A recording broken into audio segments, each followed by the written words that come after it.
Assalamualaikum warahmatullahi wabarakatuh. Hari ini kita akan melanjutkan mengurai hukum tajwid pada surah An-Nisa ayat 7 bagian kedua. Disimak sampai beres karena nanti di ujung akan ada pertanyaan seputar tajwid. Dan jawaban untuk pertanyaan hari kemarin akan ditemukan pada menit ke A'udzu billahi minasy syaithanir rajim. Bismillahirrahmanirrahim. Walin nisa. Walin di sini ada hukum alif lam syamsiyah. Karena ada alif lam yang bertemu dengan huruf syamsiyah yaitu huruf nun. Maka cara bacanya dimasukkan ke nun berikutnya. Jadi alif lamnya tidak dibaca. Nah, ini kan namanya alif lam ya. Mana alifnya? Atau alifnya itu kan sebetulnya hamzah wasol ya. Mana hamzah wasolnya? Di sini ada hamzah yang dibuang karena kemasukan lam dengan harokat kasroh yang li atau lam jar. Walin nisa. Kemudian di sini ada hukum gunnah musyaddadah atau wajibul gunnah atau nun musyaddadah. Sebab ada nun yang bertasydid. Cara bacanya didengungkan. Jadi bunyi N-nya tahan sampai ada getaran halus ke hidung kurang lebih 2 harokat. Walin nisa. Sa mad wajib muttasil. Karena ada mad tabi'i yang bertemu dengan hamzah dalam satu kata yang sama, di mana mad tabi'inya adalah alif yang didahului baris fathah ya. Kemudian hamzahnya itu yang i terdapat pada satu kata yaitu kata an-nisa'i ya. Maka sinnya ini dipanjangkan boleh 4 boleh 5 harokat. Tidak boleh 2. Jadi wajib lebih dari 2. Walin nisa'i nasi. Si berikutnya di sini ada hukum mad tabi'i. Karena ada ya sukun yang didahului baris kasroh. Cara membacanya dipanjangkan sodnya 2 harokat saja. Nasibum. Lalu berikutnya di sini ada hukum idgham bi gunnah. Karena ada tanwin dhammah yang bertemu dengan huruf mim. Maka cara bacanya tanwin dhammahnya dileburkan atau dimasukkan ke mim disertai dengung. Artinya tanwin yang biasanya bunyinya N kalau ketemu mim bunyinya M, masuk ke mim langsung. Nasibum dan dengung tahan bunyi M-nya. Nasibum mimma. Mim yang kedua ini adalah gunnah musyaddadah karena mimnya bertasydid. Maka bacanya dengung, bunyi M-nya tahan kurang lebih 2 harokat. Mimma. Jadi walaupun ada mim yang bertemu mim, karena mim pertama ini bukan sukun maka bukan idgham. Jadi ini gunnah musyaddadah aja ya. Mimma. Ma mad tabi'i karena ada alif yang didahului fathah, maka dibacanya panjang mimnya 2 harokat. Mimma tarakal. Ra-nya ini dibunyikan secara tafkhim karena ra-nya berbaris fathah. Cara membacanya ditebalkan, pangkal lidah dinaikkan. Ra. Tarakal. Lalu berikutnya di sini ada hukum alif lam qamariyah. Karena ada alif lam yang bertemu huruf qamariyah yaitu waw. Maka dibaca lamnya jelas. Tarakal wa mad tabi'i karena ada alif yang didahului baris fathah. Cara bacanya dipanjangkan 2 harokat. Al-walidah. Da mad tabi'i karena ada baris fathah tegak di atas huruf dal. Cara membacanya dipanjangkan 2 harokat.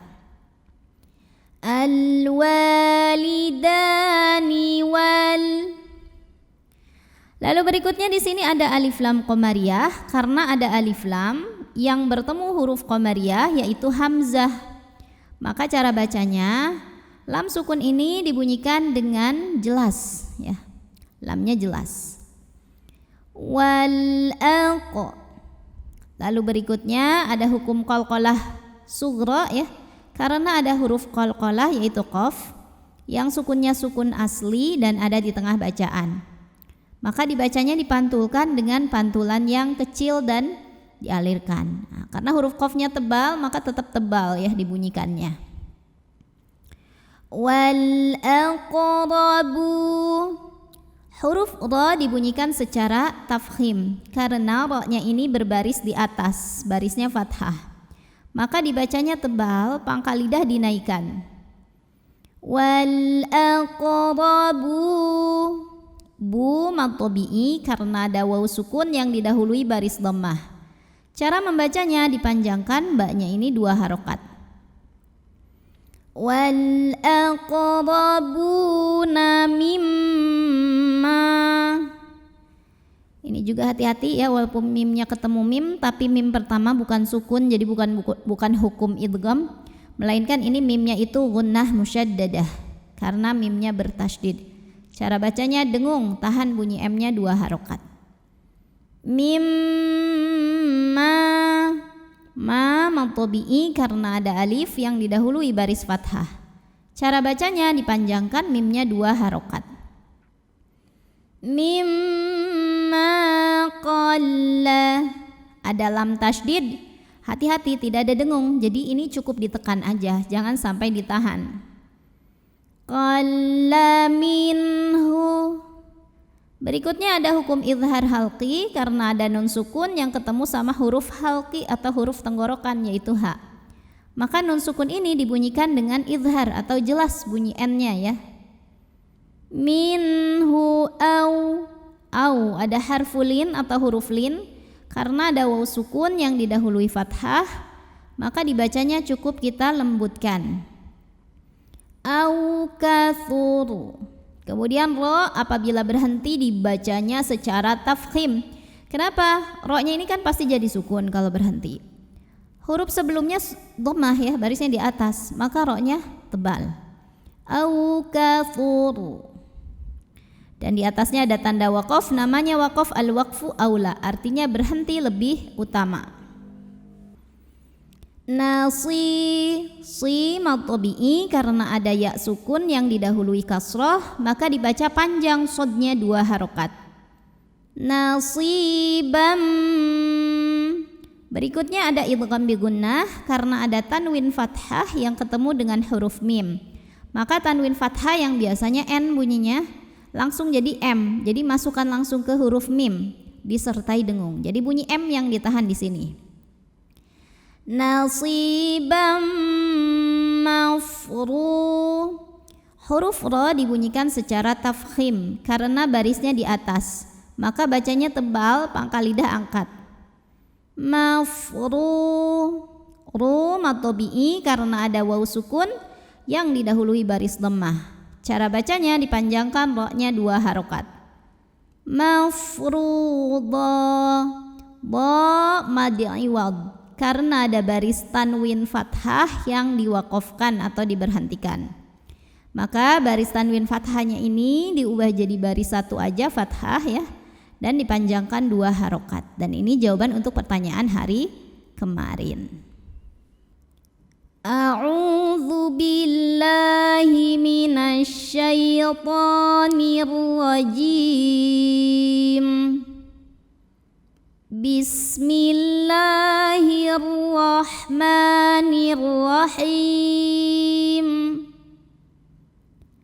Lirrijali nasibum mimma tarakal walidani wal aqrabun. Walin nisa'i nasibum mimma tarakal walidani wal aqrabuna mimma